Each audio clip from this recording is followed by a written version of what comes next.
Welcome, everyone, and thank you for joining us for Breaking the Burnout Cycle, Empowering Managers for Excellence, presented by Human Resources Today and sponsored by Bonusly. I'm Tori, the webinar coordinator of Human Resources Today, and I'm excited to bring you this fresh session on how prioritizing the well-being of your managers will enhance team performance and culture.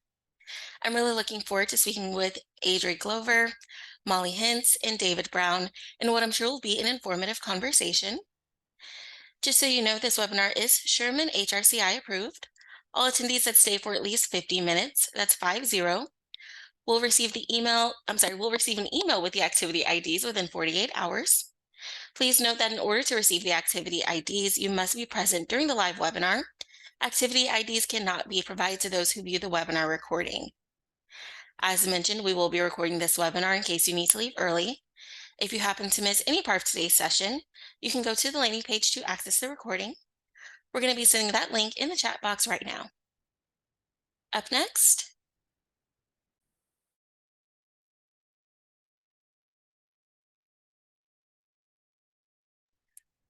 we would like to encourage you all to participate in the poll on your screen. As you submit your responses, I want to thank Bonusly for sponsoring this webinar series and helping us to make this happen. Bonusly builds high-performing culture by delivering an employee recognition and feedback solution that amplifies wins, connects teams, and shares insights. The results: employees love where they work, are encouraged, and deliver business results that drive your company forward. Managers play a crucial role in all this too. They are on the company front lines, after all, supporting, coaching, and guiding their employees. With Bonusly, managers receive exclusive real-time feedback on how their teams are connecting and collaborating. They can leverage this data to cultivate a vibrant, effective team culture. Said another way, empowering managers with data empowers high performance. Bonusly believes that employees are key to business success, and effective feedback, both positive and constructive, enables strong performance. This is essential to drive high performance cultures. So thanks again, Bonusly. Up next, let's get some technical things out of the way. Please don't hesitate to ask questions during today's event. You can do so by submitting your questions into the Q&A panel found in the bottom bar of the webinar window. Great questions make for a great webinar, so don't forget to submit some questions. The chat is also available for discussion, but please know we will be using the Q&A panel for your specific questions. My wonderful colleague Tara will be fielding your questions today. She'll be happy to answer anything technical you might have, so feel free to pull up the Q&A panel, say hello, and let her know that you're listening. Closed captioning is available for this webinar. To enable this feature, select the More button in the bottom bar of the webinar window and select the Captions option. Lastly, if you have any audio issues during today's presentation, you may choose to dial in by phone. All dial-in information can be found in your webinar confirmation email from Zoom. This information is also up on the screen, and Tara can relay it to you at any point if you need it. Up next, again, today I'm really excited to hear from Adri Glover, Molly Hintz, and David Brown. So without further ado, I'm going to pass it over to David. Perfect. Thank you so much. And hello, everyone. We are so excited to be here today with you all. My name is David. I am on the marketing team here at Bonusly. And I am just really excited to present this topic with two of my friends and colleagues, Adri Glover and Molly. And so we will start this off with some introductions. I will start with you, Adri, but I would love for you to just share with the audience, one, where you're calling from, a little bit about your role here at Bonusly, and then as a little bit of an icebreaker question, and for everyone listening as well, go ahead and drop it in the chat, but just let us know what your favorite thing is about the spring. Thank you so much, David. So hi there, everybody. My name is Adri Glover. I'm the head of people here at Bonusly. My pronouns are she, her, and I'm based in the New York City area. So for those on the East Coast, hope you've had a beautiful start to spring. For me, one of my favorite things about this time of year is actually going to Central Park and seeing the cherry blossoms. It is absolutely stunning, whether you're in DC or anywhere on the East Coast to have a chance to view that. I always feel like it looks like snowing in springtime whenever I have a chance to just walk through those areas of the park. So wishing everybody a happy spring and just so happy to be here today. Thanks, Adri. Hi, everyone. I'm Molly Hintz. My pronouns are she, her. I sit on our people operations team, and I live about an hour outside of Austin, Texas, in a very small town.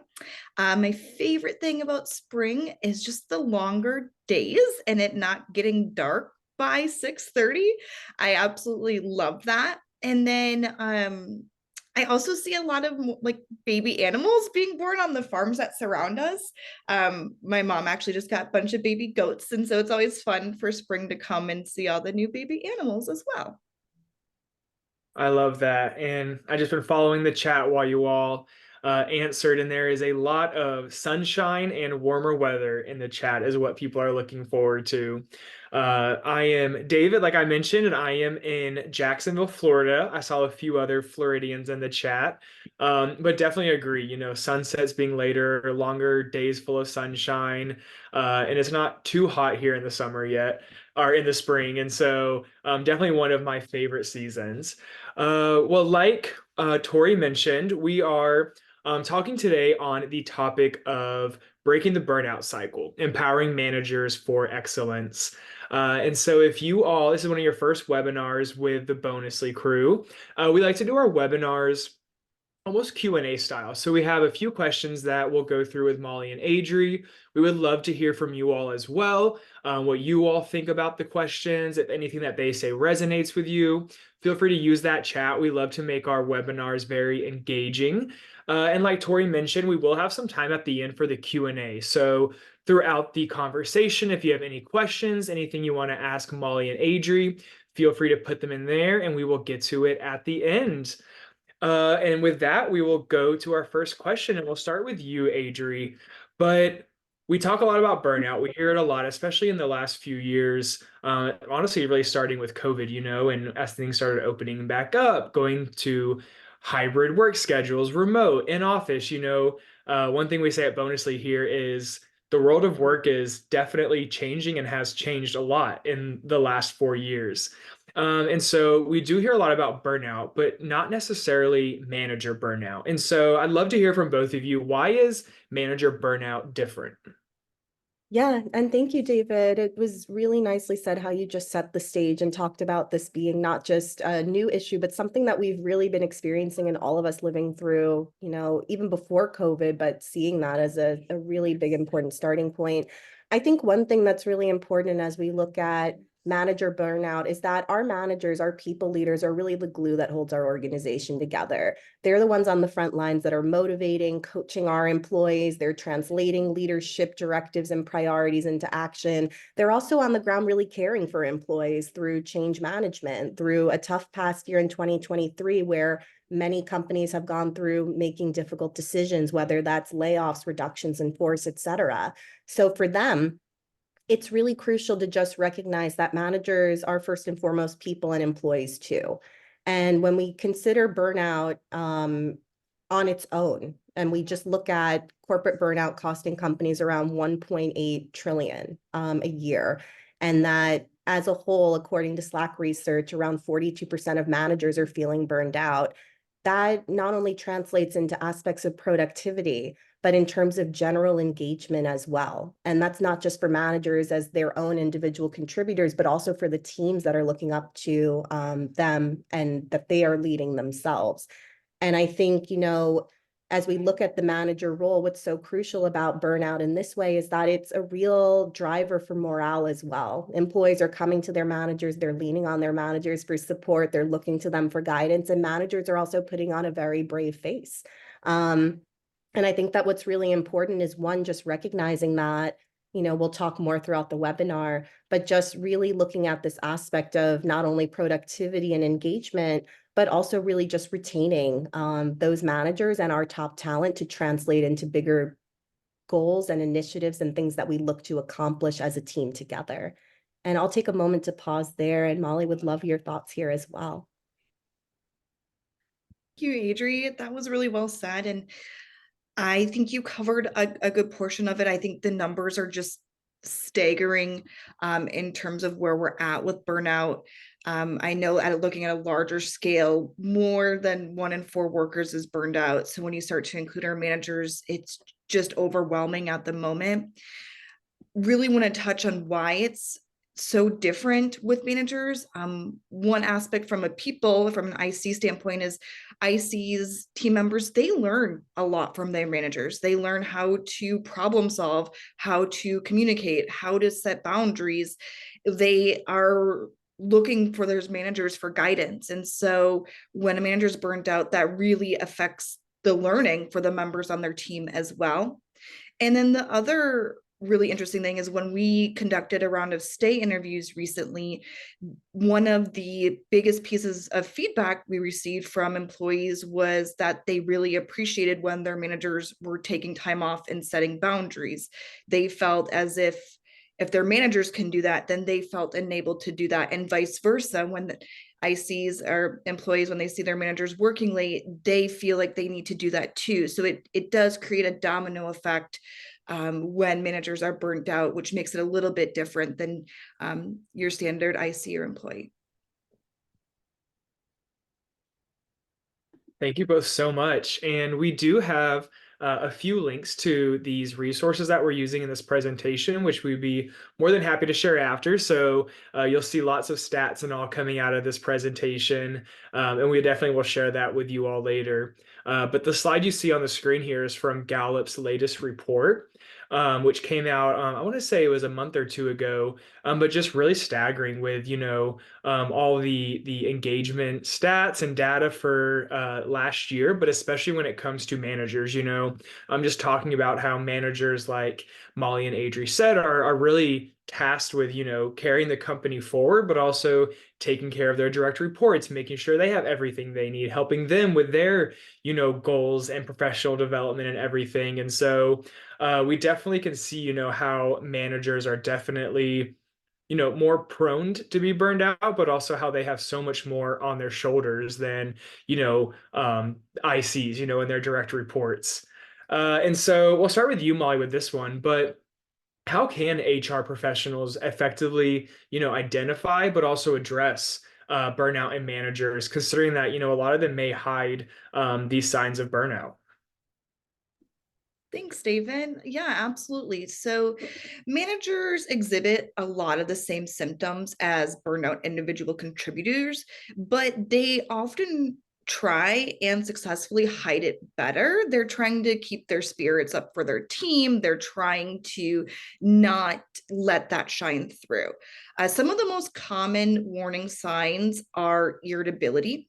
If a manager that is typically patient and understanding with their team's questions and requests begins to seem a little bit more annoyed or impatient, they that's usually a telling sign, along with maybe just feeling a little bit irritable around routine tasks that they typically do.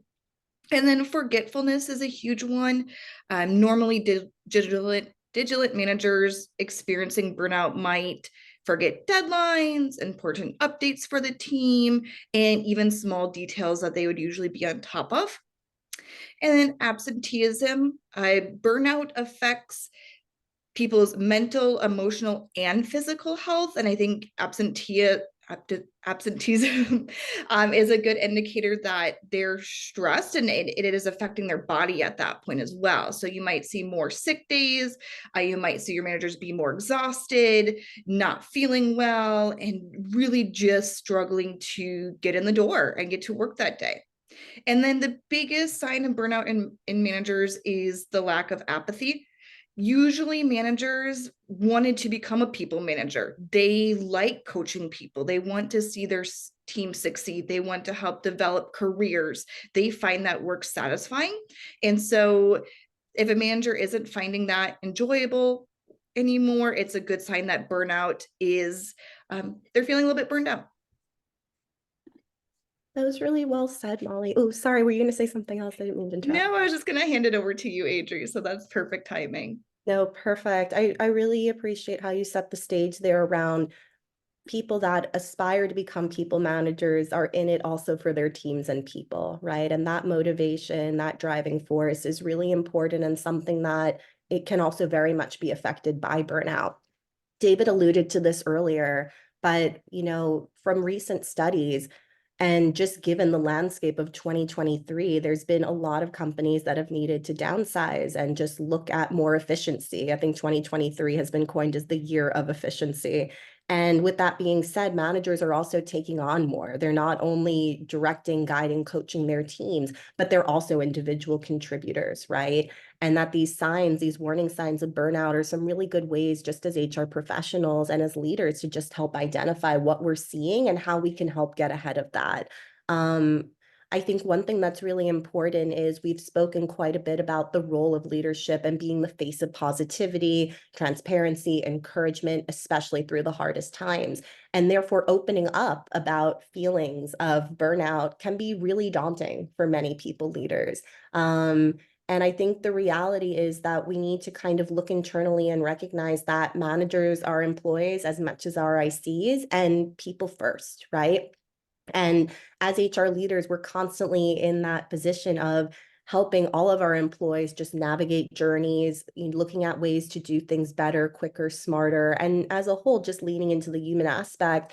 That vulnerability is really important. And I know that a lot of employees, share sentiments of just feeling shaky, feeling a sense of like, I need to give more even though I am burned out, but we all know that we're not able to give our best if we push ourselves too hard and, go overboard. So I think what's really important is paying attention to these warning signs, recognizing again that, there's ways that we can start to identify and have conversations with managers and ultimately make them aware that they're not alone. When we look at the stats again, 42% of managers feeling burned out this year alone per Slack research. That's huge. And that's not only in the US, that's compounded internationally as well. So bringing some of these aspects forward is really important in just identifying that root cause and then looking at ways within our culture to support managers and their teams through this journey together. Yeah, that's so true, Adri, what you said, how, a lot of times we read these stats or we see these studies and it's focused on, a lot of just US studies and US managers, but, this is really an issue that is widespread. It doesn't have any barriers, no borders for that. And it really is just an issue that affects managers globally, and I think one of the things that you mentioned was last year was, the year of efficiency, which definitely agree with you there, but definitely I also think was, a year full of change. And I think, a lot of managers were, like Molly was mentioning, like really excited about becoming managers and, got into these roles. And then 2023 happened and, just all this change and just constant change happened. And like one of the studies in the Gallup poll that came out was, managers just don't really feel properly trained. They need that coaching to help them do their jobs better. And especially in these, oftentimes quickly changing roles of hybrid, remote, in the office, a little bit of both, and so managers really, need that training now more than ever to lead their teams. But to, turn it into a little more of a positive note, we just had two questions that were a little down, a little, scary stats. We do know that this is an issue that we know how to fix it a little bit. We know where are some steps that we can take, especially as HR leaders. And so we'll start with you, Adri, but what are some proactive measures that HR and those, attending this webinar can implement to help, their burnout managers?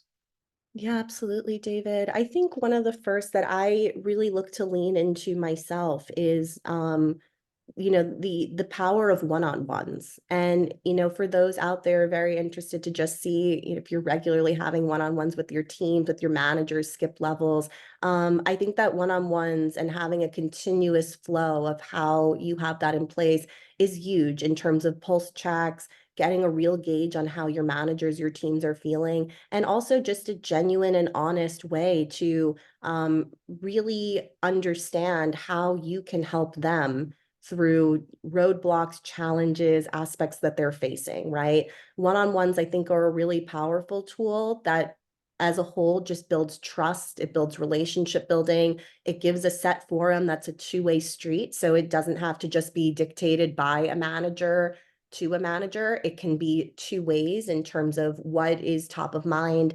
What are you, struggling with this week? What are some highlights? There's a lot of positivity that we can balance in there. And I think it allows room for just shared open discussion. I think another thing that we can do to support managers, in addition to just having a set cadence, time to check in, make sure that we're continuing to build that relationship, is focusing on prioritizations of workloads. We all know that managers are balancing IC individual contributor responsibilities in addition to their people manager roles. And that's just become a trend, that's compounded more and more over the past year or so.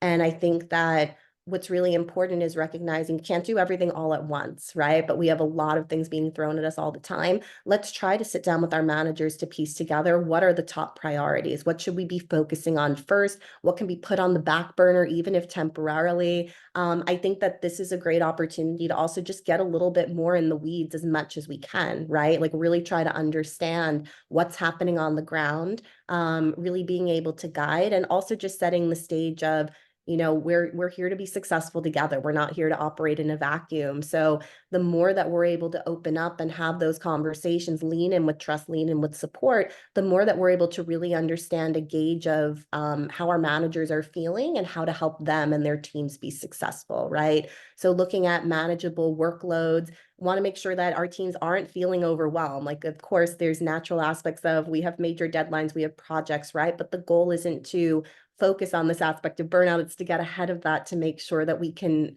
work together and avoid that as best as possible. There's other things that I'm sure Molly will speak to, but even looking at what are some ways that we could look at even temporary support. Is that hiring part-time contractors? Are there ways that we could become more efficient with other tooling? There's a lot of ways that we can consider not just how are we doing work today, but how can we do it better and raise the bar and be faster, smarter, more efficient going forward. And, Molly alluded to this as well, but I think also encouraging our managers to just take time off. It really sets an example when you see your managers working late nights, working weekends. Important that we all set a healthy balance of what that looks like. Some companies, might have like a standard 9 to 5. In, our environment, we're a fully remote company. I'm a new mom, for example. So there's times where I love signing in early, might need to pick up my little one from daycare and then am back online at night. And I think like just looking at flexibility is really important, but also just encouraging time off. If you're sick, please rest and get well. You're not going to do yourself a service, your team a service, by coming in if you're not able to bring your best. And we don't expect everyone to bring their best all the time. And I think lastly, building a culture of recognition is huge. I think that for all the times of all the work that we do, it's important to have those small moments of just recognizing the awesome things that our managers, our teams are doing. It's that time where with all the hard work, all the projects, a little thank you goes a long way. A little bit of kudos, letting people know, like, I know we've been in the grind. I know we've had a lot of changing priorities. I know we've taken on more. Thank you for all that you've been doing, is tremendous. It really makes people feel seen, really makes them know that their efforts are visible, especially to leadership and across different departments. And as a whole, it also contributes to just your sense of feeling a part of the community, feeling connected to your work, feeling that sense of meaningfulness and belonging. So I guess just to synthesize, one-on-one conversations, getting on the ground with your teams, looking at prioritization of workloads, ensuring time off, and then also just encouraging culture of recognition and team building as much as possible, to balance the work hard, play hard mentality where we can. And Molly, I'll turn over to you. Would love your insights as well, of course. Thanks, Adri. You covered everything so well. Just a couple follow-up thoughts. One, once again, touching on those boundaries and making sure managers feel good to take time off or to step away. I feel like in a remote environment, it's hard. Your laptop's always by you, your phone's always by you. How do you step away? And managers often feel like they need to be accessible for their teams at all times, in the middle of deep focus time or late at night or even on the weekends. And that level of responsiveness isn't healthy, and it doesn't help them balance their work and step away. So really just stressing that it is okay for them to set those boundaries. And then I also think setting up something I had just mentioned was setting up that deep focus time. It is okay to block time on your calendar and really get into a deep project, or take that time to focus on the things that you need to get done. And then Adri, one thing you and I have talked about quite a bit when it comes to like prioritizing and managing workloads is, what are the 3 things you need to get done today to feel good to step away, so you feel good, you don't feel obligated to stay late. So ruthless prioritization. And I think something that is always really hard to learn is setting extra time. Maybe your instinct or your manager's instinct is to say, oh, I'll have this done for you tomorrow. Well, let's maybe change that to 72 business hours. Let's give ourselves a little bit more grace, and vice versa. Let's, as HR, lead with grace, and others will follow along with that as well. And then leaning on HR to look at different sort of team dynamics. Is our team in the right place? Do we need to bring in additional staff? Do we need to possibly bring in contractors? How can we plan this up front so that we're not hiring at the last minute too? How can we proactively look into the kind of help that we'll need? But yeah, thank you. One thing that you said, Adri, was, build a culture of recognition. And here at Bonusly, we really believe that, feedback is positive and constructive, and that recognition is definitely like a form of positive feedback.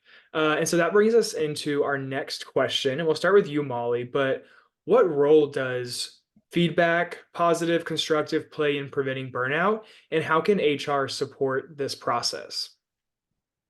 Yeah, I think HR can help with this by making feedback not feel so daunting. Usually you hear the word feedback and you're like, oh, is it going to be heavy? Is it going to be time consuming? Is it going to be all of these things? When really feedback can be, hey, I'm struggling with something. Can we hop on a quick Google Meet? Can we have a quick 5-minute meeting where we just run eyes and get feedback and have a working session together?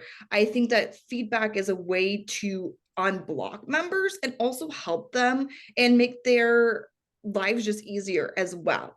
And so I think the number one thing HR can do is say, hey, feedback is encouraged. It's something we're looking for. It doesn't need to be time consuming. It doesn't need to be scary, and it can be light. And we want it most of all to provide helpful outcomes.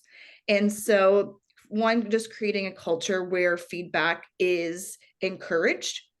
And then I think the other thing to note is, from an HR standpoint and from a leadership standpoint, you can't fix a problem if you don't know what's happening. And feedback plays an essential part of that. What is really happening? What are our blind spots? How do we empower each other? And we're really not going to know that unless we're getting feedback some way or another. And so really, like Adrienne mentioned, taking those times to meet with managers, see how they're feeling, set up these one-on-ones and build those close relationships there. And then feedback also is positive feedback as well. So celebrate those small wins as much as you can.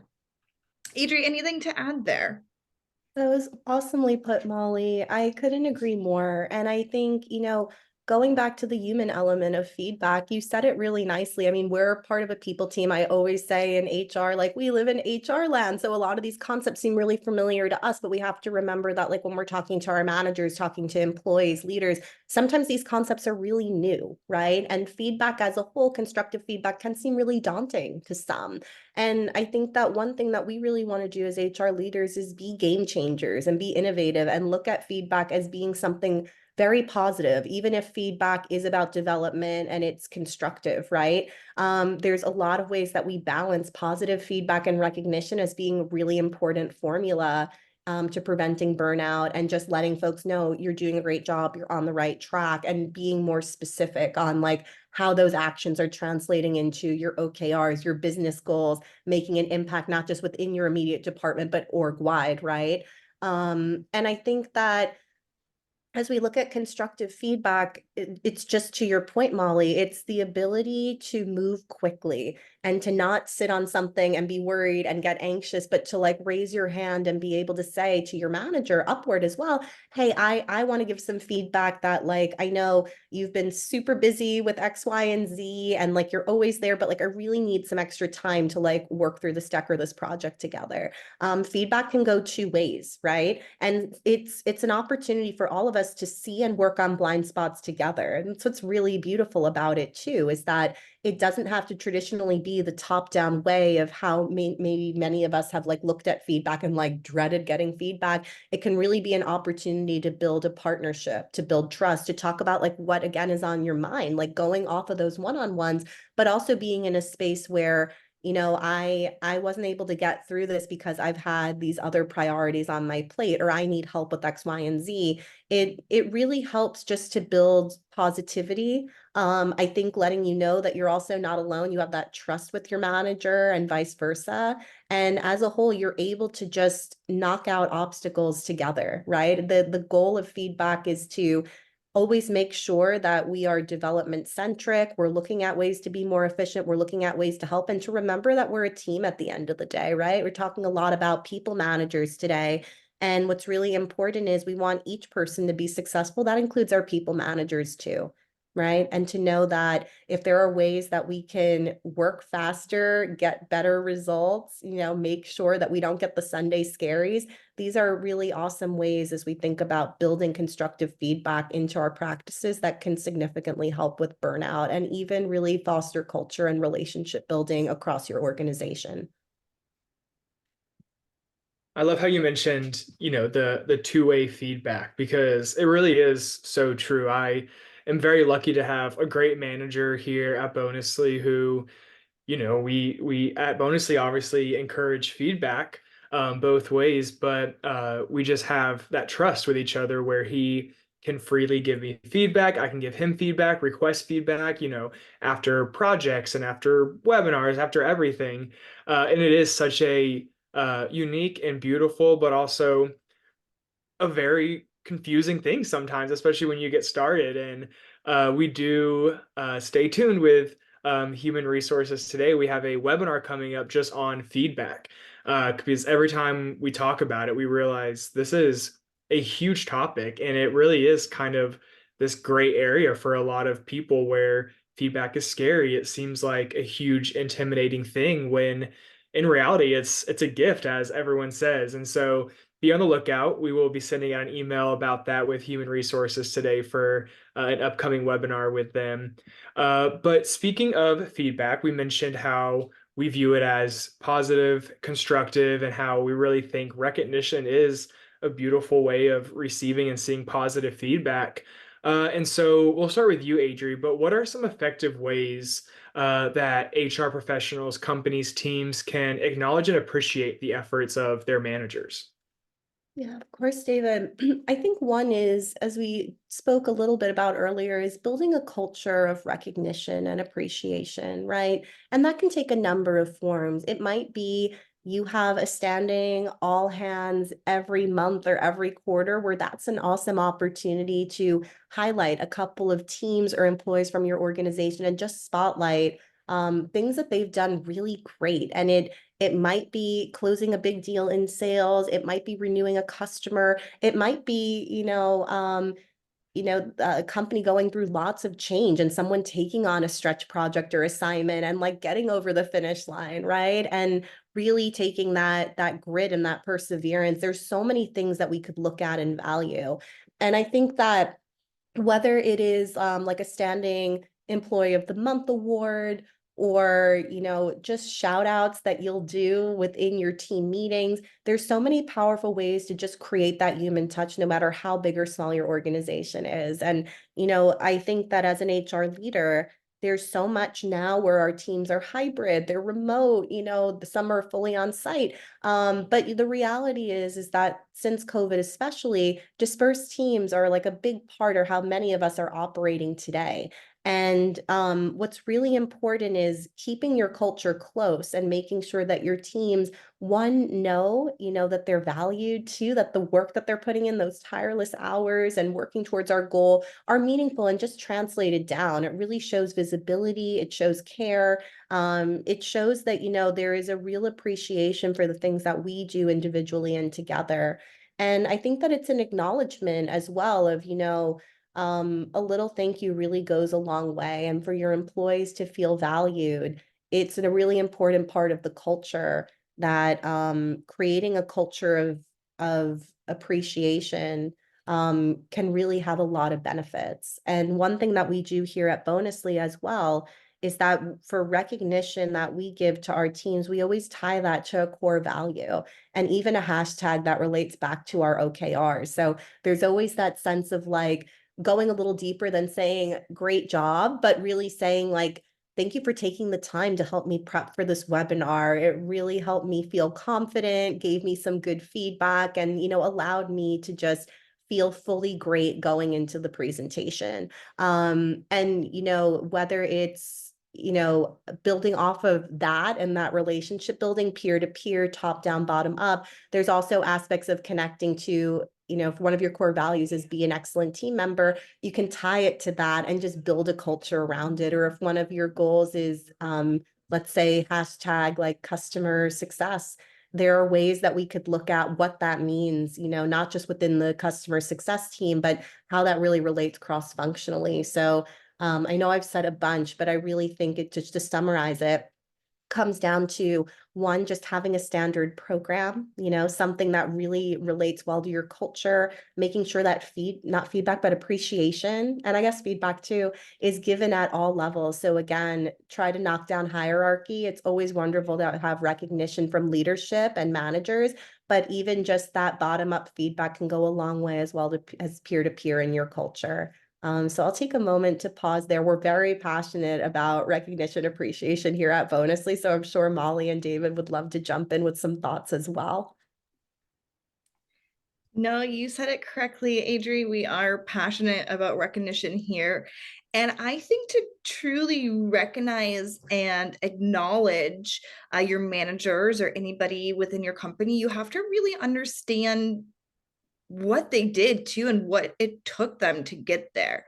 And so I think during those one-on-ones or during those meetings, during that time when you're connecting with these managers, is ask questions, learn, really understand and strive to know what they're doing and what the work that goes into it is. I know I always feel great when I can really discuss what it meant to get somewhere compared to just saying, oh yeah, I did this and not a big deal. It's okay for us to celebrate those big wins and to make something a big deal and to highlight that. And so I think one is really just taking the time to understand what it took to hit these big milestones and small thank yous and little wins. And I think also just acknowledging that not every day is going to be an amazing day or a great day. And so it's something too where we can acknowledge and we can appreciate, but we can also say, okay, tomorrow's a new day. We'll get there tomorrow too. And so we want to appreciate frustrating days and hard days, but we want to appreciate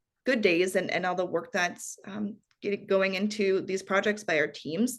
The other thing is we recently moved all of our OKRs to Lattice, and it's company facing. And so when you go in there, you can see all of these OKRs and what they mean and how they tie back. And I think that itself creates acknowledgement and appreciation because you can see all of the tasks that go into one larger OKR. And so I think visibility is also definitely vital when creating a culture of acknowledgement and appreciation.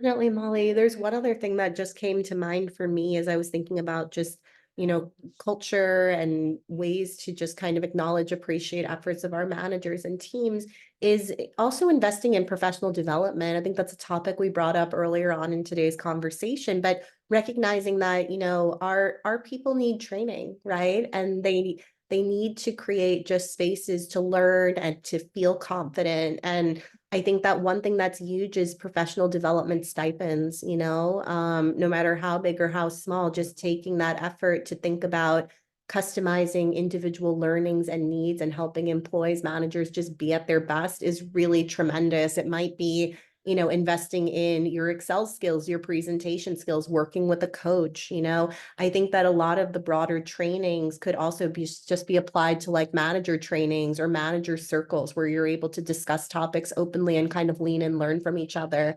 But I think that that's a huge way to also show appreciation and investment in our managers and people, especially, just as an added thought. Thank you both.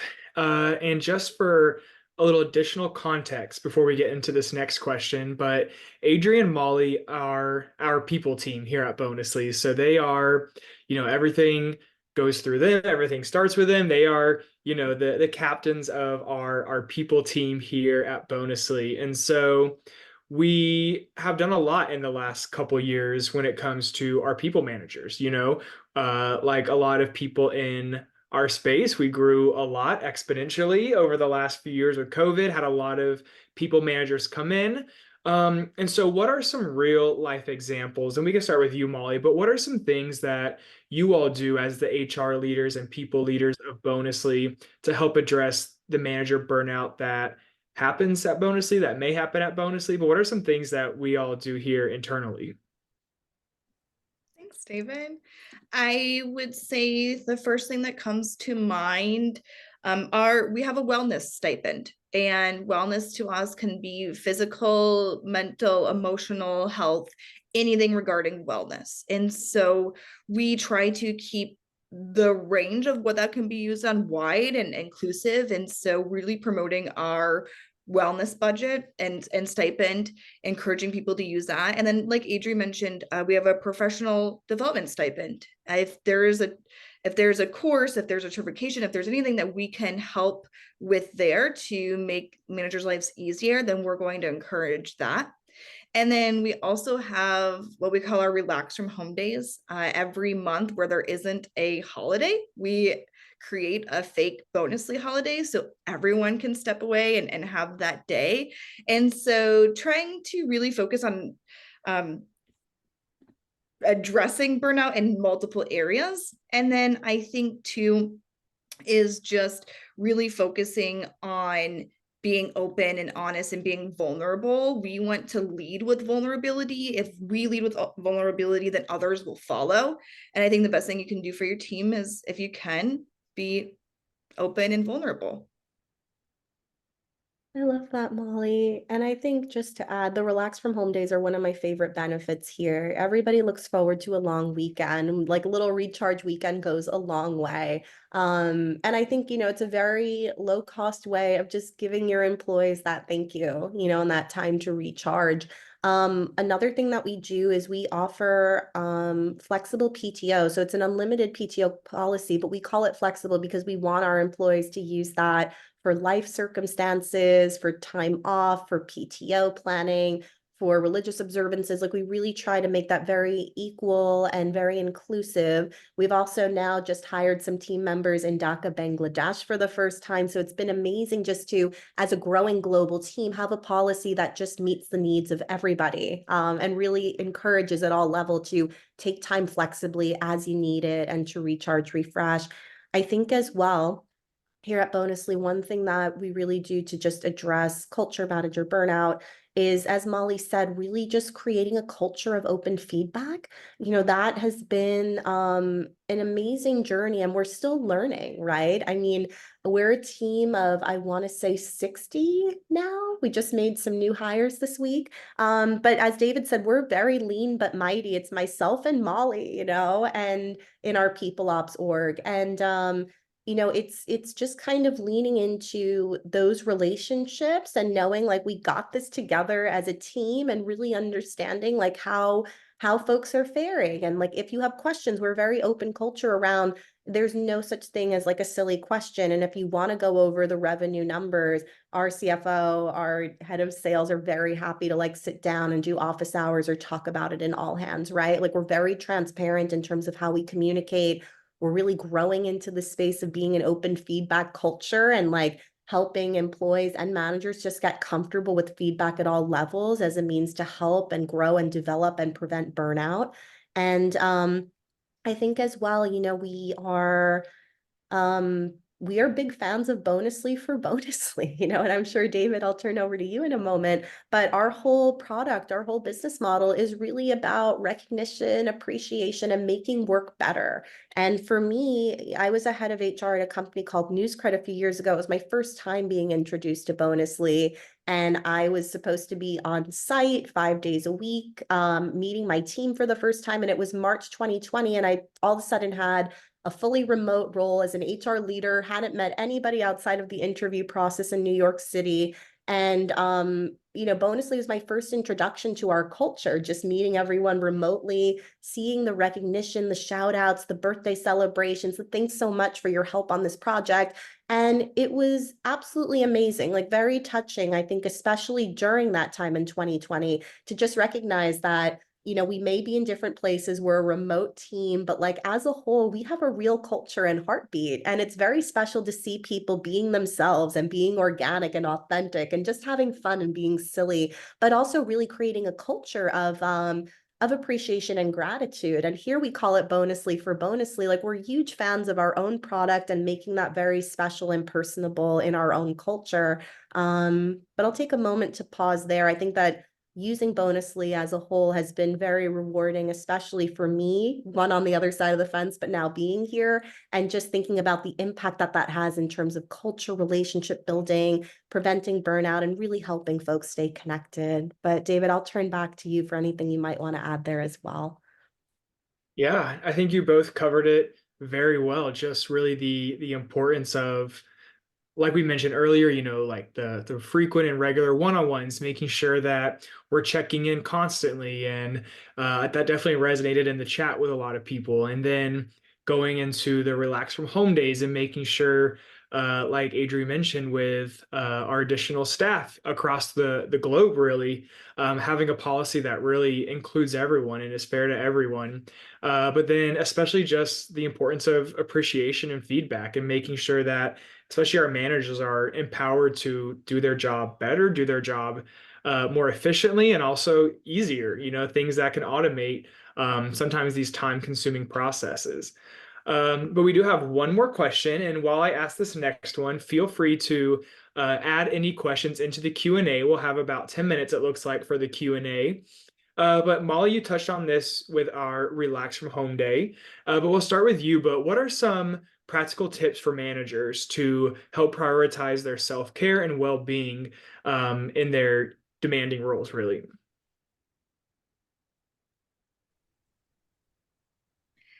I think there's a couple things that come to mind, and I've already said it, so I don't mean to be repetitive, but celebrate small wins and milestones and celebrate everything you can. There's always going to be work to do, so take time to celebrate yourself and the work that you're doing and what you're producing and how you're helping your company. And then I think too, setting that quiet time, setting that focus time to really be able to step away and do the work that you need to do. And then I would say as well, really try to, if you can, try team bonding. Try, I know it's all about self-care, but I feel like self-care can happen when you're team bonding in a non-work way. To set up maybe a coffee chat. Maybe the team can get together, have a cup of coffee together, and roll into the morning slowly, or maybe discuss what is going to produce the most outcomes for these one-on-ones. So really, I think looking at your time and what will mean the most and create the most outcomes and make your life easier. But yeah, I would say also build connections in any way that you can with people that can help support you and guide you. I love that, Molly. And I just saw in the chat, somebody wrote be intentional, which really resonated a lot with me. So thank you for sharing that, Karen. I think that being intentional about the work that you are doing, knowing that there are always competing priorities, there's always going to be more, as Molly and I just shared transparently, we're a company of like 60 and we're an HR team of 2. So between the 2 of us, we really handle it all. And I think what's really important in terms of self-care is just balancing, as I tell Molly all the time, what are the top 3 things that we each need to get through today, just so that we get rid of the Sunday scaries, we feel good, we're able to have open conversations with each other and just know where we could lean in to jump in and support, is really huge. And I think in terms of prioritizing self-care, again, just, recognizing that big part of burnout, is also just needing time to relax, refresh, recharge. We only have so much energy, each of us. It's not like a magic science to just top performers.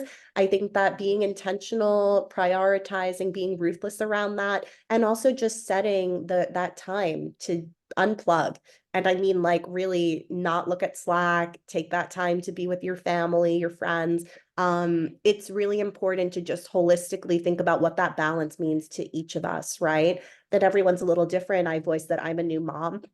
My needs, my schedule is a little bit different. I'm really grateful to Bonusly for helping to accommodate that and making me know that I can be a top performer, and still kind of balance my family.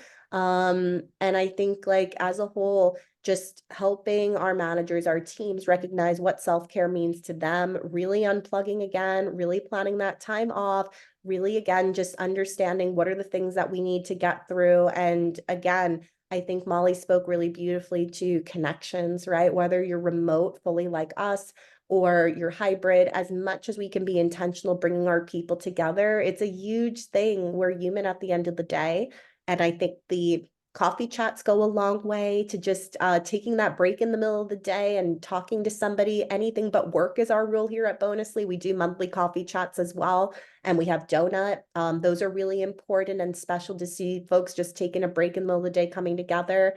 And again, really encouraging that, while you might have a flexible or unlimited time off policy, I've always heard in HR that, like, there are some that, like, really take advantage and use that responsibly and well. And then there are those that just feel hesitant to take it at all. So leading by example, taking that time, working with your manager and team to make sure that you really can unplug is tremendous and huge.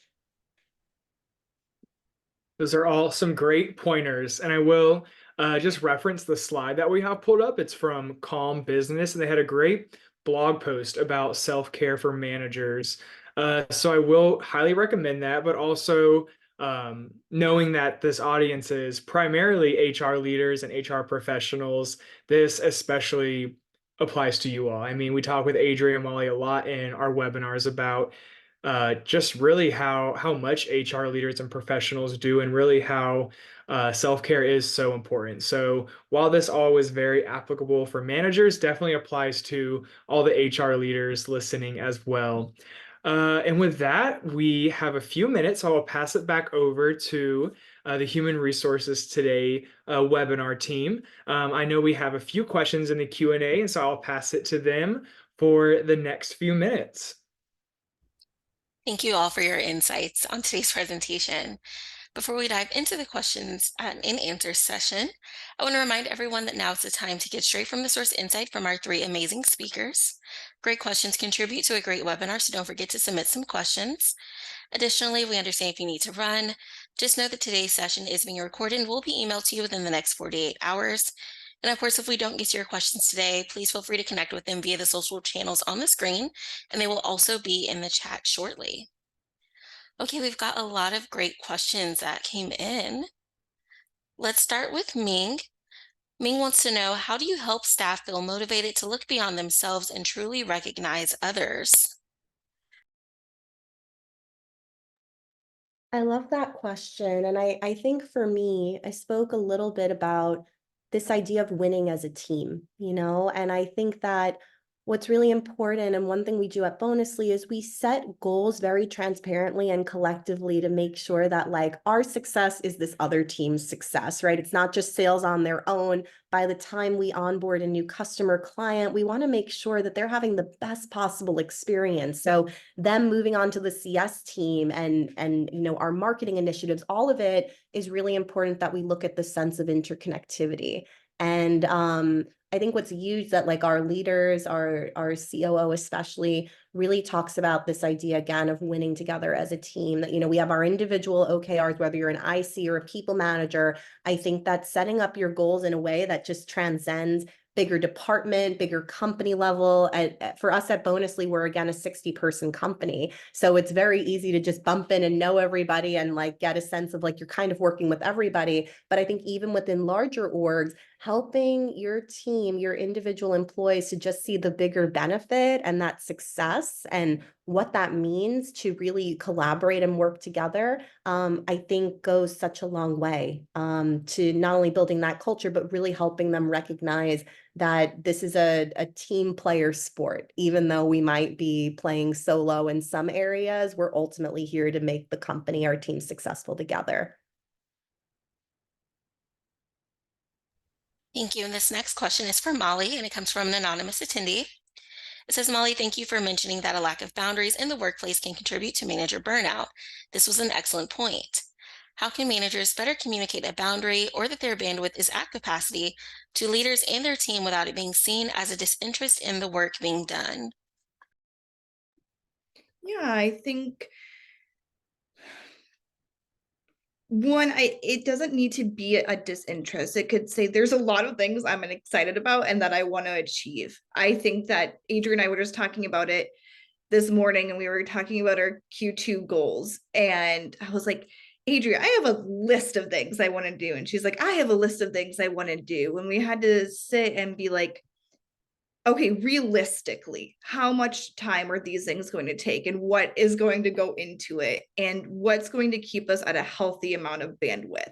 And so we were talking about our bandwidth and how to be proactive and strategize there. And I think when it comes to boundaries is really simple tools as well. So one thing we always encourage people day one is put your working hours on Google, on your Google Calendar, your Teams calendar, whatever tool you're using there.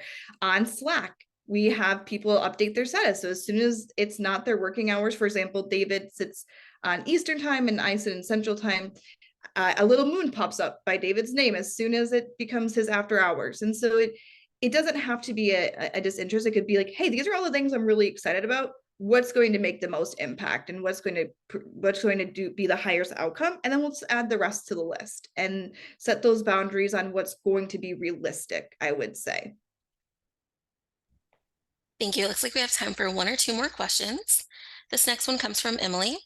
What are some soft skills HR can use to advocate for their managers with leadership or higher ups? Adri, why don't you take this one on? Yeah, of course, Rain. Just to make sure I've got that okay, talking about HR skills that HR leaders can advocate back to leadership to enable and support their teams. Is that right? Yes. Okay, yeah, of course. I think for me, this is something that might be different for each organization, right? But as a whole, I think it's important that we look at our overall goals and then our talent planning. So what are the skills that we have in our organization? What are we, where are we really thriving? And then what are our opportunity areas if you do like a gap analysis? And I think soft skills as a whole always helps to have training on feedback, always helps to have programs that are supporting your managers and giving them the skill sets they need to lead effectively, feel confident, and really build up the people that report into them. I think as well, things like learning and development stipends, I always think that that's a major benefit to invest in and really look at individual learning needs, right? Like I can think about a training program that might be company wide, but if I really think about the individual growth of my team members, of each employee, their learning journey is going to be different. Where they see their career is going to be different. So I think advocating for, whether hard or soft skills around professional development stipends are huge on that individual level, but second to none for soft skills. I would strongly recommend investing in things like feedback training, development, and again, focus on your people managers so they have that confidence to just lead and really support and enable our people in the organization. Thank you. And this final question comes from an anonymous attendee. How do you encourage your manager to provide feedback to their individuals on their teams? And just a little bit of context, they're saying that the team seems drained from the grind. So I would love to hear both of your perspectives on this. I think one that I noted earlier is when Adrian and I have these conversations, Adrian, for reference, she's my manager. And so when I go to Adrian, I'm like, Adrian, I'm overwhelmed. There is a lot happening. She'll take a second and she'll say, well, let's look at this together. And I'll share my screen and we'll walk through it. And she provides small tidbits of feedback. Like, hey, you're investing a lot of time here. What kind of resources do you have that you could use? Let's ask for help here. Does it need to just wait directly on you?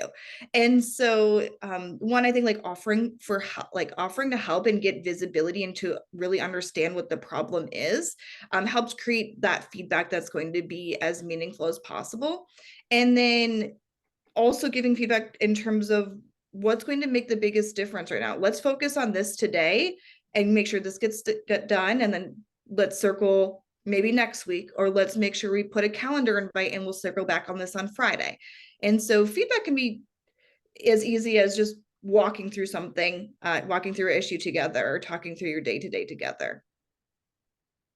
Yeah, thanks, Molly. It's true. It's a lot about how we just work together all the time, and like never anything we can't talk about. And that's my philosophy, for everybody that I've ever coached on my team is creating that space. So, when Molly and I work together, if there are days where she's like, I'm feeling drained, we might start with a pulse check of just how are you feeling on a scale of 1 to 5? And it might be personal, professional, just like a gist of how you're doing, because we all know that, we're people in and outside of work.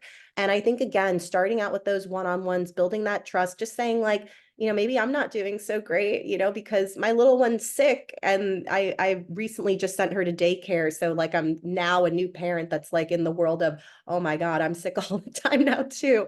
And I think that one, it just allows us to get to know each other. I think especially if your team's feeling drained, just encourage that. Like, are you feeling overwhelmed? Are there roadblocks? Are there things you've been stuck on? Let's talk about that and driving solutions together. I'm not saying that feedback is easy, but I do think that the more that we create a culture of enablement and supporting and like really having trust at the core, it becomes a lot easier. And that the bottom line of that is really to help each other and to help all of us be successful. Thank you. And it looks like that's all the time we have for today. I hope you all learned half as much as I did. If we didn't get to your questions today, you connect with our speakers via the social channels on the screen, and they are also in the chat. Just a few reminders before you go. The Sherman HRCI activity IDs will be sent out within the next 48 hours to those who stayed for at least 50 minutes of this live webinar. Activity IDs cannot be provided to those who view the webinar recording. Lastly, we'd like to encourage you to participate in the survey that will pop up in your browser after the webinar. This feedback helps us to continue to produce webinars that you all enjoy. Thank you to our sponsor, Bonusly, and a big special thank you to our 3 phenomenal speakers for providing us with such valuable information. And a huge thank you to you all for attending. I'm Tori, and I hope you have a great rest of your week. Thanks, Tori. Thanks, everyone. Thank you, Tori. Thank you, everybody.